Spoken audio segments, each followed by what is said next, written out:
Fala, torcedor do Fantasma! Batemos um papo rápido com o nutricionista do Operário Ferroviário, Massamite. Ele vai contar um pouquinho como funciona a preparação nutricional para um jogo às 11 horas da manhã. Acompanhe com a gente.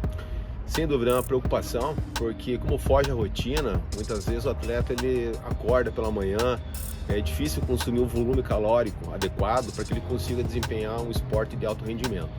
Então, fatores como temperatura, o clima, interferem bastante nessa questão do desenvolvimento ideal da prática esportiva.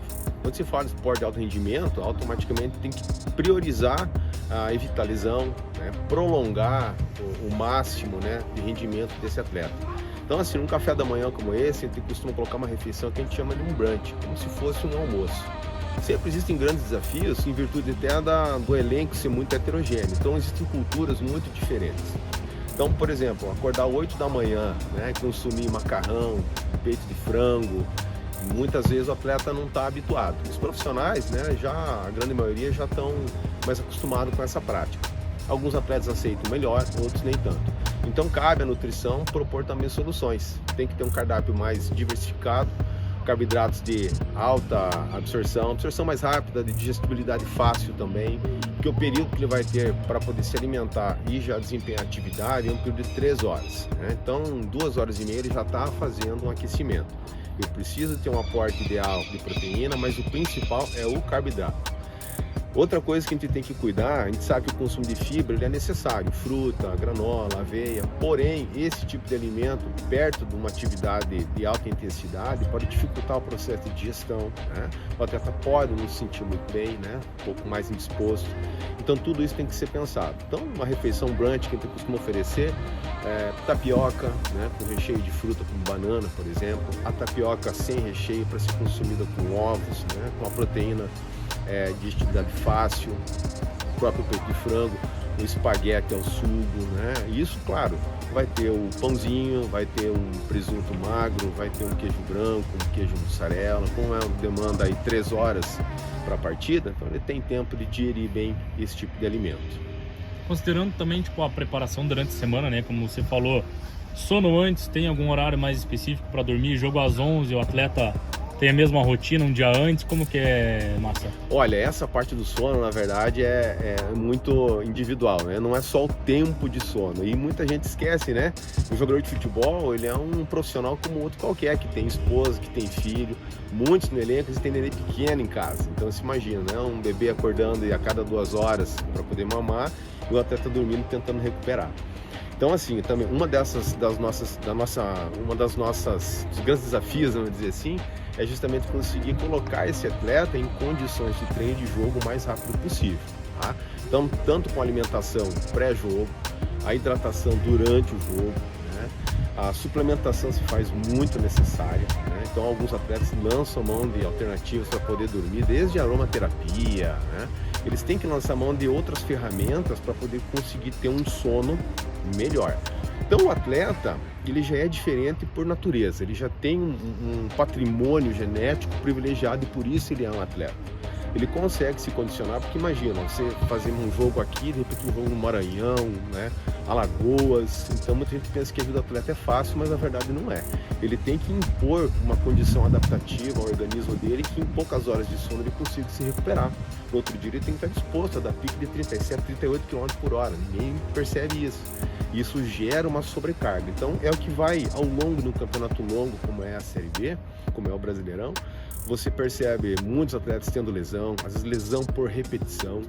Então isso é muito difícil de você conseguir controlar, porque o esporte, o futebol, ele exige muito, da parte muscular, sobrecarrega muito o tendão, a parte muscular.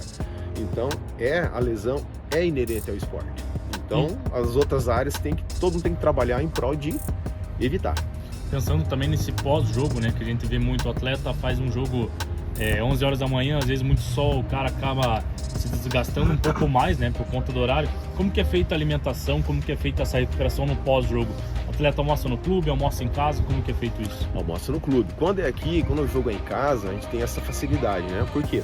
Quanto mais rápido eu conseguir colocar um aporte calórico para o atleta, uma boa fonte de carboidrato, boa fonte de proteína, mais rápido você vai ter esse atleta preparado para começar uma outra atividade regenerativa e estar pronto já para o próximo jogo. pensando um pouco só pra gente ter uma noção, né? Muita gente fala que, muito atleta fala, né? A gente viu até uma entrevista do Bruno Henrique do Flamengo semana passada contra o Botafogo, né? Eu fui entrevistado no intervalo, viu? Como que você tá? Jogo 11 horas da manhã é difícil, né? É complicado. Para vocês que são dessa parte, digamos assim, dentro e fora de campo, né? Vocês cuidam muito dos atletas. É mais difícil? É mais tranquilo? Como que vocês veem um jogo às 11 horas da manhã?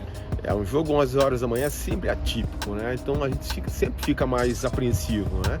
Porque a gente tem que se desdobrar em relação a propor alternativas que financeiramente fiquem viáveis, porque não é só o céu não é o limite, né? Todo mundo tem, todo clube tem seu orçamento. Então a gente tem que equilibrar orçamento, equilibrar a parte fisiológica, ainda assim a parte cultural e a aceitação do atleta. Então a gente tem que fazer o melhor possível, né? Tirar 100% de todo mundo para que a gente consiga colocar condições para esse atleta desempenhar bem o trabalho dele.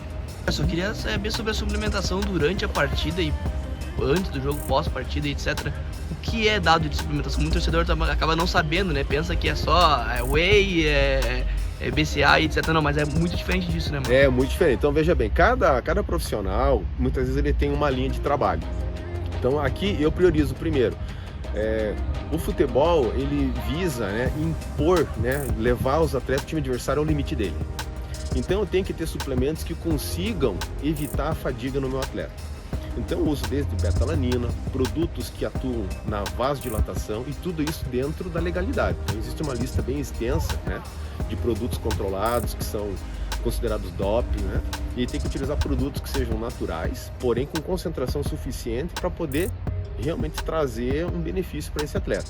Então beta-alanina, vasodilatadores com arginina, a taurina, L-carnitina, palatinose, maltodextrina e creatina, né? Então a creatina é um suplemento que parece que foi desenvolvido por um jogador de futebol. Então assim, hoje ela também está sendo muito utilizada aí para os pós-Covid, né? Então todos, né, que tem pós-Covid estão usando muito a creatina para poder se recuperar. E para o atleta de futebol, a creatina é extremamente importante para poder ter energia e reposição de energia nesses tiros curtos, ações rápidas de curta intensidade, e ao longo de 45, 90 minutos.